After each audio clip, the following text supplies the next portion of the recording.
Assalamualaikum warahmatullahi wabarakatuh.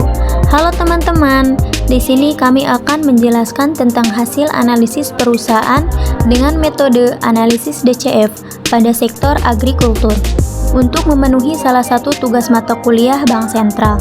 Sebelumnya, izinkan saya memperkenalkan anggota kelompok saya. Yang pertama, ada saya sendiri, Ailul Iljana, dengan NIM 2282110038. Yang kedua, ada Dinda Suci Ropiah dengan NIM 2282110042. Yang ketiga, ada Imelda Rizka Syafira dengan NIM 2282110034. Yang keempat, ada Umam Ali Khoir dengan NIM 2282110057. Perusahaan Perkebunan London Sumatera Indonesia Tbk atau PP London Sumatera Indonesia Tbk atau Lonsum didirikan tanggal 18 Desember 1962 dan mulai beroperasi secara komersial pada tahun 1962. Kantor pusat PP London Sumatera Indonesia Tbk terletak di Aryobomo Sentra, lantai 12, Jalan Rasuna Said Blok, Jakarta 1295, Indonesia. Sedangkan kantor cabang operasional berlokasi di Medan, Palembang, Makassar, dan Samarinda.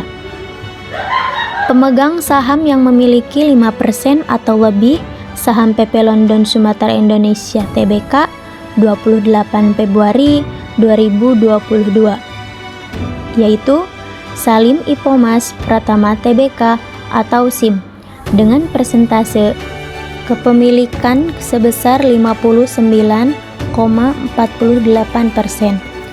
Salim Ipomas Pratama Tbk merupakan entitas anak tidak langsung dari First Pacific Company Limited, suatu perusahaan yang tercatat di Bursa Efek Hong Kong. Bapak Anthony Salim memiliki kepentingan dan memegang kendali secara tidak langsung di First Pacific Company Limited. Berdasarkan anggaran dasar perusahaan, ruang lingkup kegiatan LSIP bergerak di bidang usaha perkebunan yang berlokasi di Sumatera Utara, Sumatera Selatan, Jawa, Kalimantan Timur, Sulawesi Utara, dan Sulawesi Selatan. Dengan lahan yang ditanami seluas 114.111 hektar. Produk utama Lonsum adalah minyak kelapa sawit dan karet, serta kakao, teh dan benih dalam kuantitas yang lebih kecil. Di samping mengelola perkebunannya sendiri, LSIP juga mengembangkan perkebunan di atas tanah yang dimiliki petani kecil setempat, sesuai dengan pola perkebunan inti plasma yang dipilih pada saat LSIP melakukan ekspansi perkebunan. Pada tanggal 7 Juni 1996, LSIP memperoleh pernyataan efektif dari Bapepam LK untuk melakukan penawaran umum perdana saham LSIP atau IPO kepada masyarakat sebanyak 38.800 dengan nilai nominal 500 per saham dengan harga penawaran 4.650 per saham. Saham-saham tersebut dicatat pada Bursa Efek Indonesia atau BEI pada tanggal 5 Juli 1996. Laporan keuangan perusahaan PT LSIP tahun 2018 terdapat penjualan 4,2 triliun, beban pokok 3,34 triliun, laba operasi 339,74 miliar, laba bersih 329,43 miliar, dan laba per saham terdapat 48,28. Perusahaan LSIP dengan perusahaan pesaingnya yaitu perusahaan SGRO. Terdapat penjualan perusahaan di sektor agrikultur adalah perusahaan LSIP yang paling layak diproduksi dibandingkan perusahaan SGRO. Hal ini dikarenakan harga penjualan perusahaan memiliki harga penjualan lebih besar dibandingkan perusahaan SGRO. Selanjutnya perusahaan TBLA. Perusahaan PT Tunas Baru Lampung Tbk atau disingkat dengan TBLA.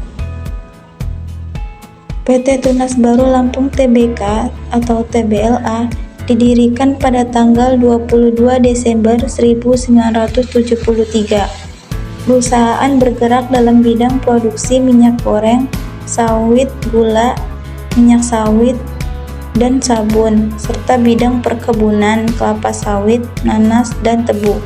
Perusahaan dan entitas anak tergabung dalam kelompok usaha Sungai Budi Perusahaan. Memulainya usahanya secara komersial pada tahun 1974. TBLA berdiri karena keinginan mendukung pembangunan negara dan memanfaatkan keunggulan kompetitif di Indonesia di bidang pertanian. Saat ini Sungai Budi Group adalah salah satu pabrikan dan distributor produk konsumen berbasis pertanian terbesar di Indonesia. Lahan produksi PT Tunas Baru Lampung Tbk adalah sebuah perusahaan agroindustri yang berkantor pusat di Jakarta. Untuk mendukung kegiatan bisnisnya hingga akhir tahun 2021, perusahaan ini memiliki kebun kelapa sawit seluas 61.852 hektar dan 15 pabrik yang tersebar di Pulau Sumatera, Jawa, dan Kalimantan. Perusahaan ini adalah bagian dari Sungai Budi Group. Berikut ini adalah beberapa lokasi perkebunan yang dimiliki oleh TBLA: Bandar Lampung, Sumatera Selatan, Kalimantan Barat, Kalimantan Timur. Di sini juga saya akan menjelaskan tentang IPO perusahaan PT Tunas Baru Lampung Tbk. Pada tanggal 14 Februari 2000, TBLA memperoleh penawaran efektif dari 140.385 triliun IPO saham. Saham pendiri 200 triliun, Biro Administrasi Efek PT Adimitra Jasa Korpora, penjamin emisi utama PT Dinamika Usaha Jaya. Persentase 41,24%, total saham 340.395 per lembar saham. Selanjutnya, laporan keuangan tahunan PT Tunas Baru Lampung Tbk atau disingkat dengan TBLA pada tahun 2018. Penjualan 8,61 triliun, beban pokok 6,31 triliun, laba operasi 1,69 triliun, laba bersih 764,38 miliar, laba per saham 126,86 miliar. Dan di sini juga saya akan menjelaskan perusahaan pesaing. Perusahaan TBLA dengan perusahaan pesaingnya yaitu perusahaan SIM. Terdapat valuasi saham perusahaan di sektor agrikultur adalah perusahaan TBLA yang paling layak diinvestasikan dibandingkan perusahaan SIM. Hal ini dikarenakan harga pasar saham perusahaan memiliki margin of safety di atas dari 30% dan lebih besar dibandingkan perusahaan SIM. SIM didirikan pertama kali pada 12 Agustus 1992 dengan nama PT Informas Pratama dan mulai beroperasi pada 1994. Awalnya perusahaan ini hanya salah satu perusahaan kecil dari banyak bisnis agrobisnis Salim Group lainnya dengan fokus mengelola bisnis sawit di Kayangan, Riau. Dan alamatnya sekarang ada di PT Salim Informas Pratama Tbk, Sudirman Plaza, Indofood Tower, lantai 2, Jalan Jenderal Sudirman, KAF 76-78, Jakarta 12910. Pada tanggal 9 Juni 2011, SIM memperoleh pernyataan efektif dari PT Raya Saham Efektif dan melakukan penawaran SIM sebanyak 3.1.063.260.000 dan presentasinya 20%. Dan di sini ada pengeluaran 5 tahun terakhir dari PT SIM, yaitu penjualannya pada 14,19 triliun beban pokoknya ada 11,73 triliun, laba operasinya ada 973,26 miliar, laba bersihnya min 178,07 miliar, laba per sahamnya 11,26 miliar, laba per sahamnya 11,26. Dan keunggulan perusahaan SIM sendiri yaitu grup SIM percaya bahwa keuntungan bisnis yang diperoleh dari keunggulan-keunggulan kompetitif telah mendorong posisi grup SIM sebagai salah satu grup agribisnis yang terintegritas di Indonesia. Dan di sini ada discounted cash flow-nya yang tabel estimasi EPS. Yang di Q1 ada 7 dan 19, yang di Q2 ada 7 dan 9, yang di Q3 ada 22 dan 29, yang di Q4 ada 27 dan 19, yang EPS-nya 62 dan 76. Dan di sini perusahaan SIM di 2021 dan 2022 di DPS-nya ada 6,43, di price-nya ada 428, dan di 2022-nya ada 470, dan di EPS-nya ada 84,33 dan 76, di PIR-nya ada 5,07 dan 6,18, di DPR-nya ada 0,08. Yang di future value EPS perusahaan SIM di tahun 2023, dan di sini ada akumulasi dividen di perusahaan SIM yang terdapat pada FPIPS dan DPR. Dan di sini juga ada future value harga saham di perusahaan SIM yaitu ada 102,09 dan 5,07 dan 517,59. Dan di future value total DPS-nya ada 6,43, di price-nya ada 428, dan di 2022-nya ada 470, dan di EPS-nya ada 84,33 dan 76, di PIR-nya ada 5,07 dan 6,18, di DPR-nya ada 0,08. Yang di future value EPS perusahaan SIM di tahun 2023, dan di sini ada akumulasi dividen di perusahaan SIM yang terdapat pada FPIPS dan DPR. Dan di sini juga ada future value harga saham di perusahaan SIM yaitu ada 102,09 dan 5,07 dan 517,59. Dan di future value total di perusahaan SIM ada 517,59, 62,79, 280,38. Dan ketujuh ada tingkat imbal hasil atau diskonto pada saham. Dan di sini ada present value pada saham di perusahaan SIM yaitu 280,38, 1,09749 dan 110,59.